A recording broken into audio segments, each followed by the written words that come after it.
Fighting COVID-19 at Purdue University. Design and evaluation of a game for teaching COVID-19 hygienic best practices. COVID-19 has upended lives everywhere, but there exist gaps in both knowledge and protective behaviors. To mitigate the spread of the disease, we developed a game that teaches hygienic best practices for preventing COVID-19 after consulting professional game designers, health experts, and educational technology designers. This work was supported by Purdue University through a Protect Purdue faculty grant. We compared the effectiveness of the game to an equivalent video in 2 studies and found that game-based learning can be an effective approach for teaching COVID-19 hygienic knowledge, improving COVID-19 hygienic self-efficacy, and fostering COVID-19 hygienic positive attitudes. We also found that game-based learning is more intrinsically motivating than video-based learning. Let's watch how the game is played in the beginning. Good morning and welcome to Fighting COVID-19 at Purdue University. You look like an expert at wearing a mask. Do you mind helping me show some of the other students proper mask usage?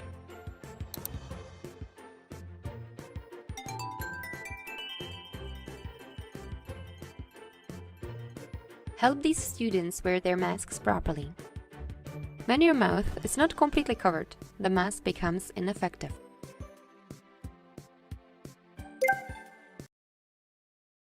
The goal of the game is to teach critical COVID-19 knowledge and best practices. The game is set in a virtual university computer lab. The development team consisted of 2 lab teaching assistants, 2 game designers, 2 health science experts, and 1 educational technology designer. We had 7 major iterations in which all team members provided input on increasingly complex versions of the game, with dozens of minor iterations in which individual subsets of the team discussed how best to proceed. For development, we first decided on which knowledge to teach. We then developed a storyboard and used a highly compressive, agile software development process. New prototypes were presented every few days and feedback was given. The game has a vector art style and it was made with Construct 3, an HTML5-based 2D game editor, to maximize portability. The game features RPG dungeon crawler style mechanics with point and click for navigation and interaction. The game is playable in any modern browser and it can be played on both mobile and desktop devices. The challenges of the game include mask wearing, social distancing, disinfecting a workstation, COVID-19 symptoms and quarantining, and hand washing. Next, let's watch the first part of the video.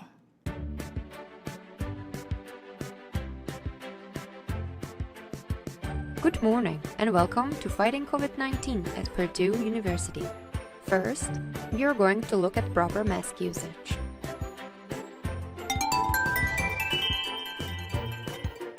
When your mouth is not completely covered, the mask becomes ineffective. With your nose exposed, the mask also becomes ineffective. We wanted the video to be as similar as possible to the game in terms of instructional content and quality. A professional instructional designer first became familiar with the game by documenting the content in the game. To maintain similarity, we decided to use existing graphics, animations, and audio from the game to develop the video. As with the game, the video was iterated on several times with feedback from the team. Although our initial goal was to create a video of similar length to the game, which takes about 10 to 15 minutes to complete, we decided that such a video would contain such a large amount of filler material that it would be ineffective. For the inherent modality of the video format, we decided on a short 3-minute video that would be instructionally effective. We wanted to ensure that the game and the video contained the same content and that they were of the same quality for their respective modalities. And this was confirmed by both health experts and online participants. The goal of the first experiment was to explore how the game versus the video affected students' COVID-19 knowledge, sanitizing self-efficacy, anxiety, attitudes and beliefs, and workstation cleaning behavior. The experiment was set in a classroom lab over the course of 3 weeks. For the game, the participants had to play it from beginning to end, and for the video, the participants had to watch it from beginning to end. The experiment was integrated into regularly scheduled lab sessions, increasing ecological validity. In week 1, we administered a pre-test, intervention, and a post-test 1.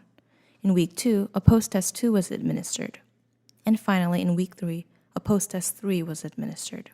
We had a total of 11 participants who were college students. We used the following measures, which were all taken or adapted from relevant existing studies. The first measure was Public Health COVID-19 Knowledge, PHCK, which assessed participants' general COVID-19 knowledge. The second measure was Shared Workspace COVID-19 Knowledge, SWCK, which assessed COVID-19 knowledge specifically with respect to shared workspaces. The third measure was COVID-19 Hygienic Workstation Self-Efficacy, and the fourth measure was COVID-19 Anxiety Scale.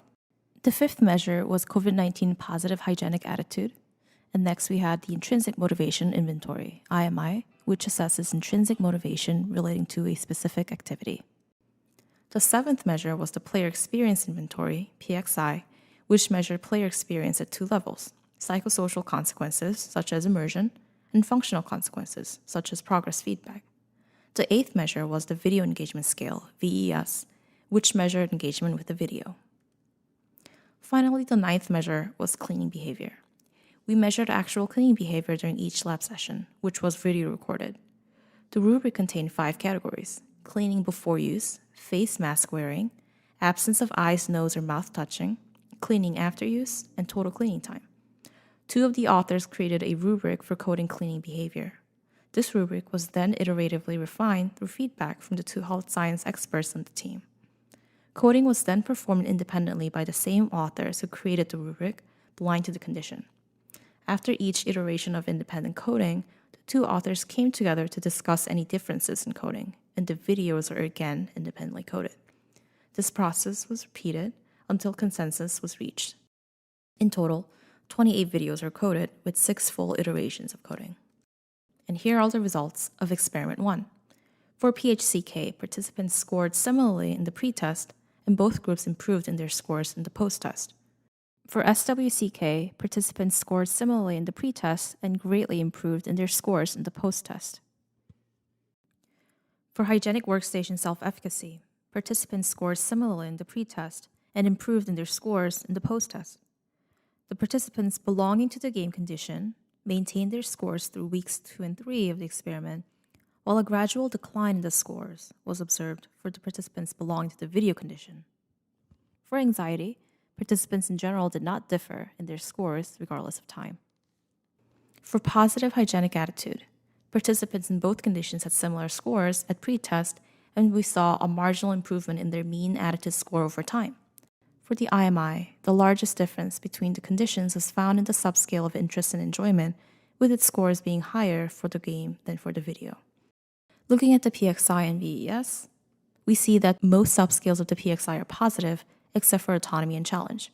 Therefore, the player experience was overall a positive one on most dimensions, although the game was on the slightly easier side and provided few choices. For the VES, we see a positive score for attention, but below neutral scores for emotions and going into a narrative world. This made sense since the video was mainly informational and not a story. For cleaning behavior, we wanted to measure if participants spontaneously sanitize their workstations before and after use. Therefore, no prompts to clean the workstation were given at any time throughout the study. The figure shows how participants performed in each category over time. Because of the small sample size, we limit our analysis to describing descriptive results. In week 1, there do not appear to be large differences between the game and video condition. Both groups have a consistently high face mask wearing score. This is expected since wearing masks is required while indoors inside the university. However, we see low scores on absence of face touching for both groups for the duration of the experiment. In week 1, we were interested in whether participants spontaneously sanitized their workstations before they received the intervention. However, both groups scored similarly low on clean before use, indicating that they did not sanitize their workstations before use. After the intervention, participants in the game condition improved slightly in clean before use in weeks 2 and 3. Other constructs remained mostly similar for the duration of the experiment for participants in the game condition.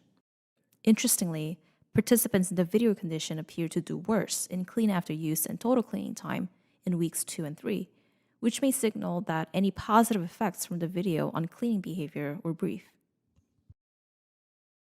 Our second study aimed at obtaining a larger sample size for obtaining more statistically relevant results. We did a pre-test, intervention, and post-test in week 1. Then, a single delayed post-test 2 was administered in week 3. No actual cleaning behavior during the study was captured for the online study, and we used Amazon Mechanical Turk, which is considered a reliable tool for running research studies.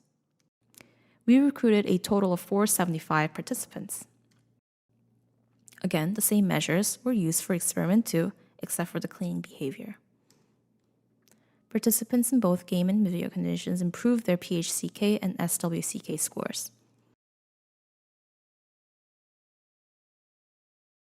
Participants in both conditions improved in hygienic self-efficacy, but there were no differences for anxiety between conditions or across time.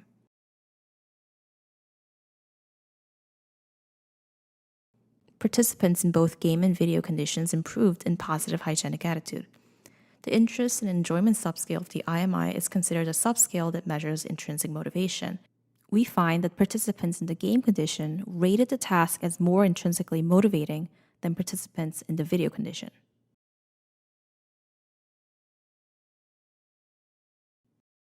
Looking at the PXI and VES, we observe positive scores on all subscales of the PXI, indicating an overall positive player experience. The scores for the subscale autonomy and challenge hovered around 0, which mirrors the results from the in-person study. For the VES, we see a higher score for attention and a slightly lower score for emotion and going into a narrative world, also mirroring the results from the in-person study. We observed a consistent increase in COVID-19 hygienic self-efficacy, COVID-19 knowledge, and COVID-19 positive hygienic attitudes for both game and video. The participants in the game condition experienced higher intrinsic motivation. COVID-19 anxiety scores were not affected by either game or video. Shared workspace COVID-19 knowledge scores were higher for in-person participants across both pre-tests and post-tests. The in-person participants, students, likely had better pre-existing training. For example, the university frequently distributed information through emails and video announcements. Also, they likely found the instruction more relevant to their current situation, and they may have paid more attention. Digital interventions such as these are scalable and can be quickly deployed. They may also be an effective alternative to delivering in-person interventions. For the in-person study, we had a small sample size due to low attendance during the pandemic. As a result, we reported the in-person results descriptively rather than using statistical tests. Also, the Hawthorne effect may have played a role. The participants may have an influence because they knew that they were being observed through the video recording device. On the other hand, the online study was less ecologically valid because learning material may have been less relevant. For example, those who work from home do not need to sanitize public workstations. Also, their cleaning behavior could not be observed. Finally, many of the scales used in the study were adapted or developed from previous existing scales. Although these scales show good reliability, they may not be as robust as other established scales. A rapidly changing pandemic makes using robust, psychometrically validated scales difficult, as such scales take time to develop and empirically test. Participants in both the game and video conditions have a sustained rise in COVID-19 hygienic self-efficacy, positive hygienic attitudes, and knowledge. Neither of the two conditions had any change in COVID-19 anxiety. We find that the game is more intrinsically motivating than the video. Therefore, game-based learning can be an effective approach for teaching COVID-19 hygienic knowledge, for improving COVID-19 hygienic self-efficacy, and for fostering COVID-19 hygienic positive attitudes, and is more intrinsically motivating than video-based learning. The game is, to the best of our knowledge, the first to take a multifaceted approach through teaching both personal and environmental hygienic best practices.